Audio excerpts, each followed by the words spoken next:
welcome to the first edition of the book series. I will be reading to you Beast Quest by Adam Blade, Ferno the Fire Dragon.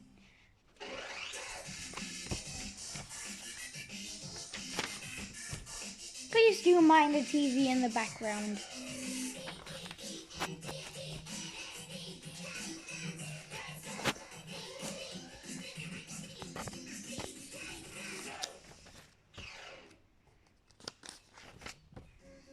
Welcome to the kingdom of Avantia. I am Adro, a good wizard, residing in the palace of King Hugo.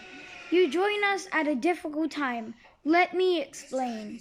The ancient scripts say that our peaceful kingdom shall one day be plunged into peril. Now that time has come, under the evil spell of Malvel the Dark Wizard, 6 beasts, fire dragon, sea serpent, mountain giant, horseman, snow monster, and flame bird, run wild and destroy the land they once protected. Advantia is in danger, but the ancient scripts also predict an unlikely hero.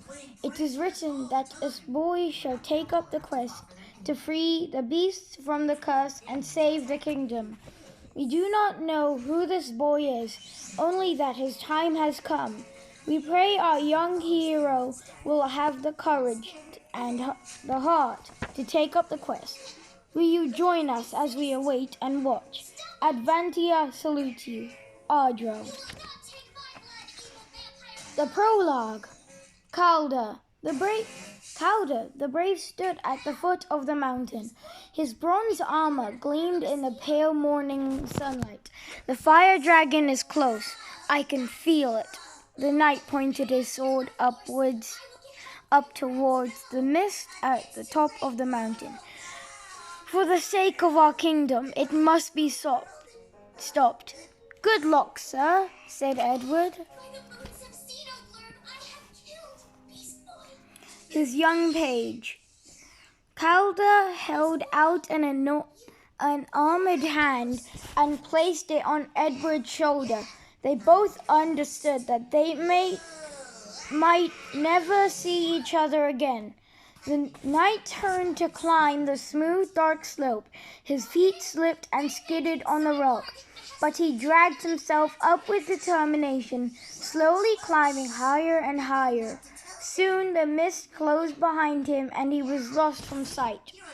All that was left was an eerie silence. Edward shivered. Suddenly, the mountain started to shake. Edward could feel the vibrations traveling through his feet and up his legs. He stumbled, and his chin hit the ground as a huge judder threw him to the ground. There was a metallic taste in his mouth. Blood! What was happening? Calder! Edward yelled, scrambling to his feet as the rock shifted beneath him. Come back! But his voice was lost in the grinding sounds that filled the air. The whole mountain shook violently. Was it about to come crashing down on him? Edward was seized with panic. Heart pounding, he looked up and saw 2 overhanging rocks start to move. Their sharp edges caught the light as they edged out. Suddenly, they slashed through the air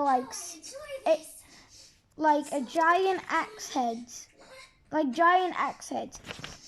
Edward flinched as the mist cleared. He glimpsed Calder clinging to the side of the mountain.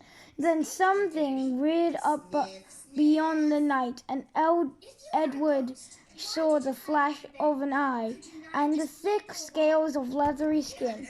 It was the spiked head of a huge dragon. Suddenly, everything made horrible sense. His master had been right. The beast was close. This wasn't a mountain. It was the dragon itself. Glancing down with a rush of fear, Edward realized that he was standing on the dragon's tail and that Calder was holding onto the monster's back. Those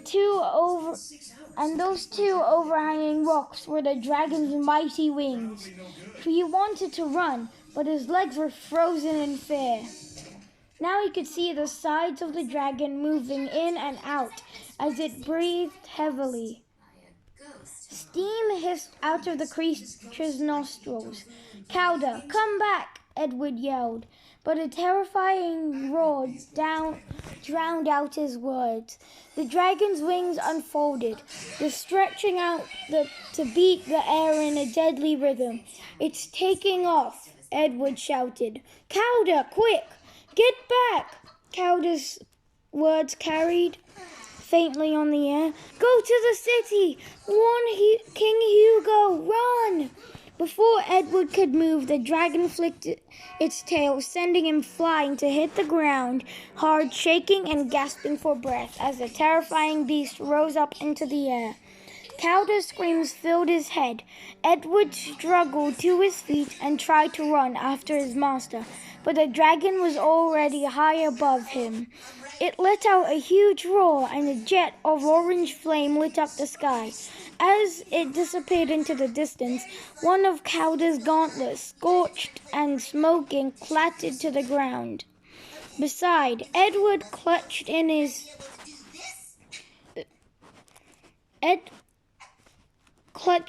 fingers was a golden key. The echoes of Calder's cries hung in the air, then silence. The night was gone. And his mission to free the fire dragon from Malvel's terrible curse had failed. And that was the prologue. I will read chapter 1 in the next episode. Goodbye!